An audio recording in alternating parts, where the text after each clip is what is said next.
Yeah, like, it's over. You guys won championship. Right. Yeah, finally, man. Like, it was a long road to get here, to be honest, and to be the last team standing, it feels amazing. Like, all that work paid off. Like, from day one when I came in, I just, my mindset was I'm going to give everything to this team and to this city to try to win a championship here, because I knew these guys have already been so close. And yeah, and once I got hurt, it was a heartbreaking moment for me. I didn't even want to accept the truth. It was kind of no way it happened, right? But yeah, tonight was the night I was like, listen, I'm gonna give everything I have, and yeah, I'm just super happy to be a part of this. It's been a lot of years. I don't think it's sunk in yet. I'm going through emotions right now, but I don't feel like it's over. This is an unbelievable feeling. Yeah, the confetti, everything's going on, but it just hasn't hit me yet. During free agency meetings in 2016, I never forget what Danny Ainge told me in that meeting. He said, you can win championships in many places, but there's nothing like winning in Boston and nothing like winning as a Celtic. And that stuck with me from that meeting. And I was like, man, I'm trying to be great, and that's what I want. And the fact that it has happened, JT, JB stepping up in a big way and leading us, it's special. They did it. They've done it at a young age. They led our group. I'm just very proud of those guys, and to put everything aside and focus on winning. I mean, it still kind of feels unreal. It feels like it's another game or something like tomorrow. But, I can't tell you enough about our group. And our coaching staff, they were great all season long. They prepared us for these moments. We had an excellent game plan in the finals, and then all of the guys contributed. For example, Peyton Pritchard. Unreal, right? Unreal. Just comes in the game, ain't been in the game, and just drains one from half court. And that dude's he's a fucking legend, man. Shout out to Peyton Pritchard. Can you kind of encapsulate winning Eastern Conference and Finals MVP and being on top of the world? I can't.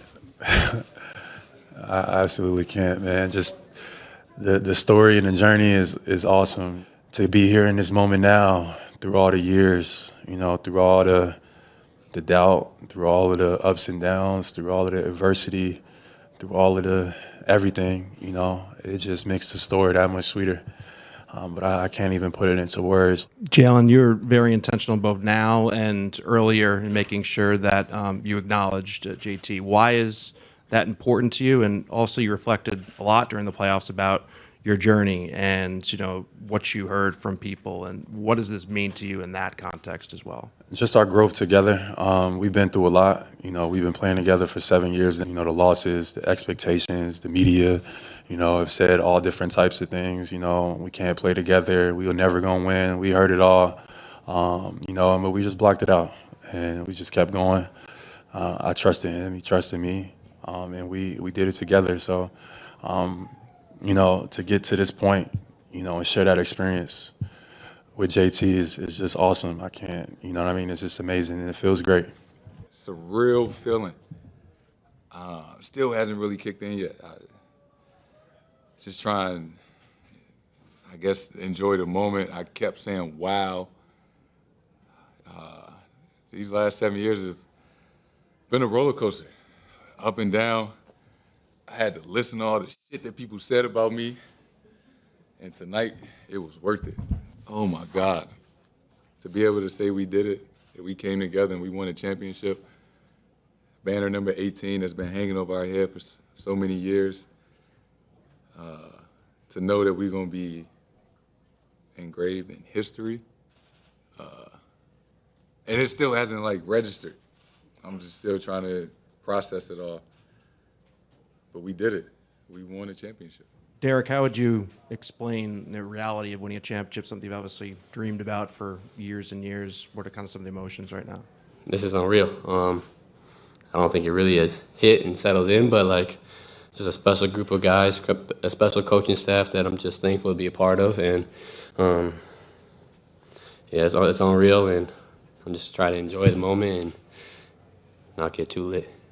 Man, I love Joe Mazzulla so much. I mean, coming off the year that I had, and then he gets the job, and he's like, you know what, I'm going to start you, which I wasn't expecting. And he's like, I just believe in you, and I trust in you. This is just going to give you the confidence. And, I mean, from that moment on, I think it's changed my whole career. You got the job under pretty crazy circumstances last season. You faced criticism. You had calls for your job even at times last year. So how have these 2 seasons challenged you? How have they changed you, and how have they rewarded you?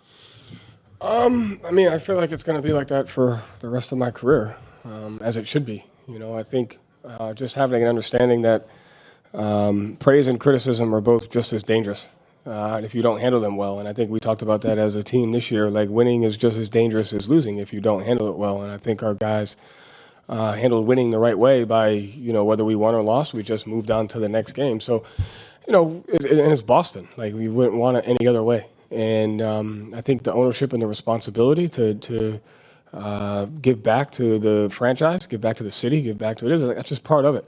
And so I think, but you need it. Like, you need that. You need criticism. You need praise. You need expectations. All those things go into making who you are as a person, making who you are as people, as an organization. So just have an understanding that they're never going to go away. If someone tells you good job, that's just as dangerous as someone telling you suck. But you need both of them in order to get to where you want to get to. And there's no place I'd rather be.